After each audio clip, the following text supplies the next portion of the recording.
welcome to Winning Wednesday. Woo! Y'all, as you can see, I'm on the road.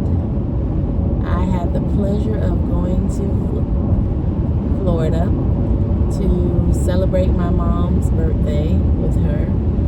And as you can see, my champ back there, he is knocked out. And I just wanted to talk about making sure we give people their roses now when it's important, when it really matters to them, instead of waiting till afterwards and accruing debt just because you love them so much.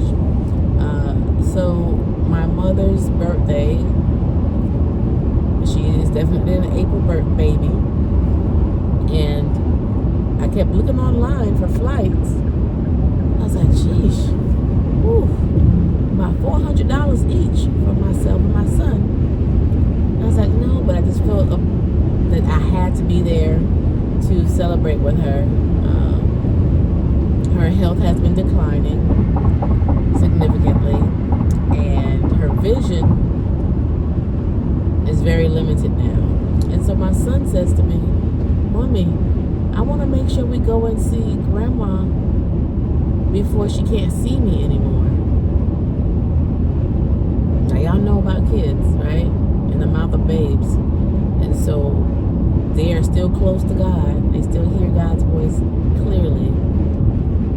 And so with them saying such, I said, okay, let me keep looking up flights. We gotta find a way to fly there because Mommy cannot, or I'm unwilling to drive the total distance from Georgia all the way down to the bottom. And so in doing so, found a flight from Orlando to my mom, which worked out beautifully. I said, okay, well, this is an opportunity for him to spend time with his grandmother, because we mailed her a nice little card. He drew her a nice visual, and then drawing the visual, you know, we're like, okay, well, she'll get that before we arrive. And I mean, God is so good. We found a flight, less than $100 round trip. So a total of $200 or so for myself and my son. And in doing so, I said, well, let me invite my younger sister and see if she wants to go. And it was supposed to be all me, my son, her and her daughter.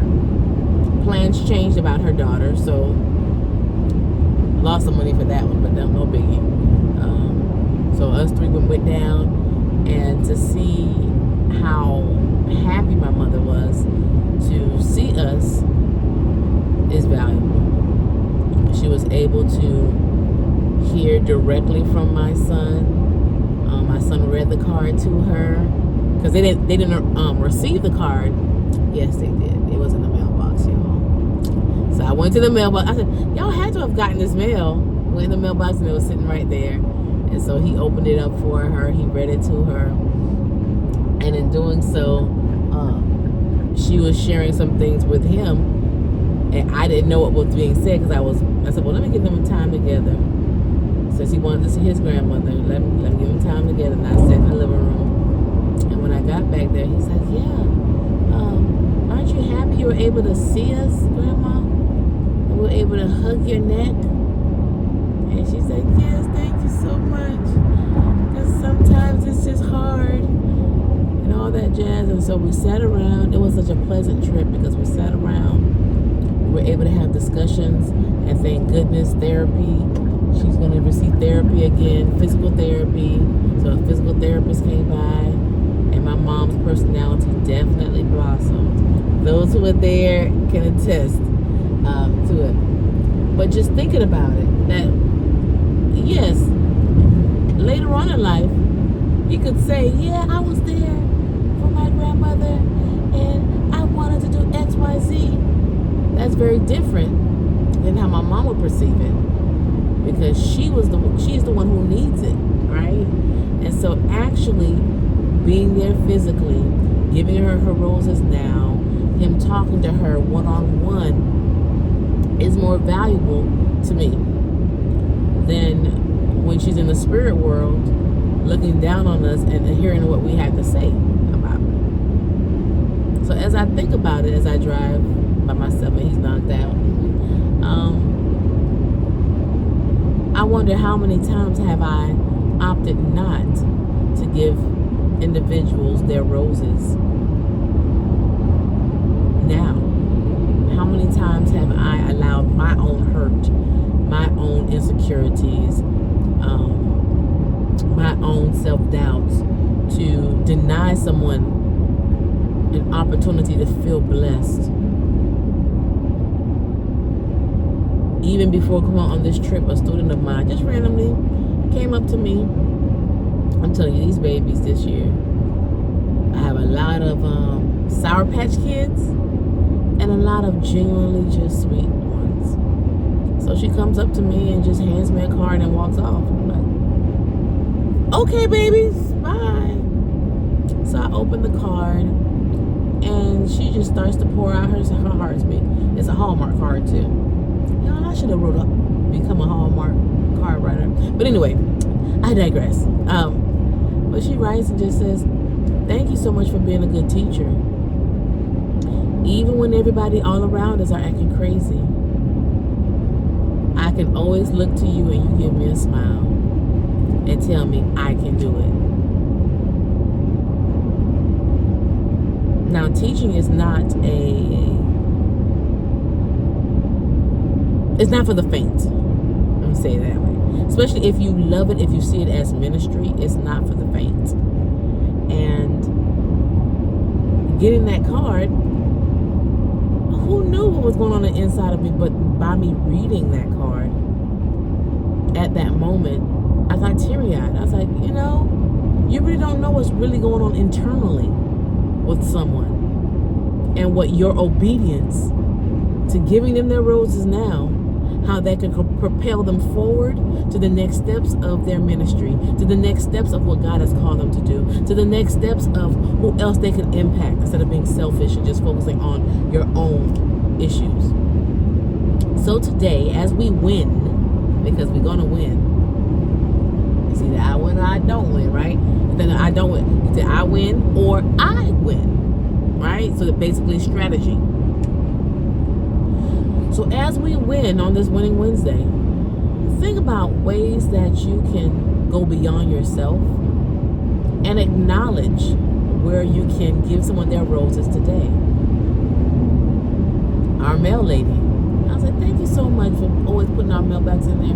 We can always mail in there. We can always trust that the mail is there safely because you are the one doing it. She smiled from ear to ear.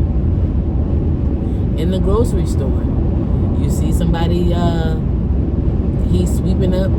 He looks disgruntled like, oh, I can't believe I had to take this job. You walk by, thank you for keeping it clean. It wouldn't be the same without you. Appreciate it. Keep going.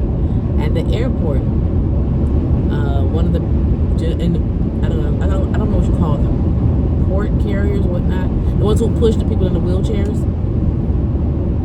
Pushing is just so angry looking. I said, you know what? You just made that person's day.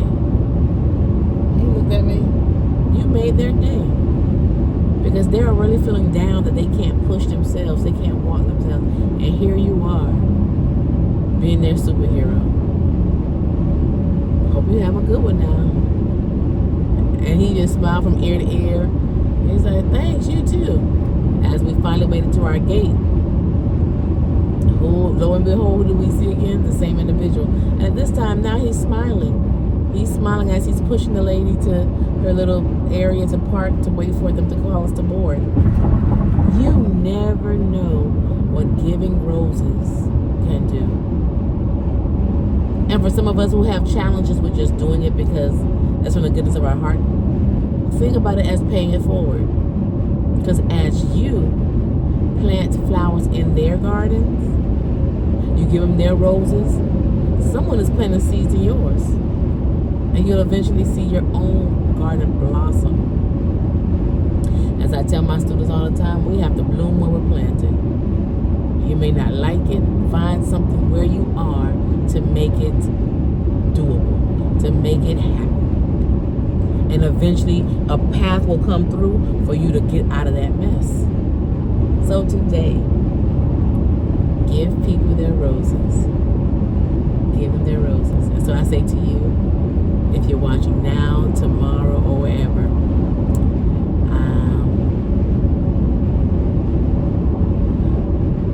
God is for you. That the rose that you would like someone to give to you, go ahead and genuinely find someone to bless with their rose. So let me get off this talking to y'all, because these people acting crazy on this road here. I love y'all.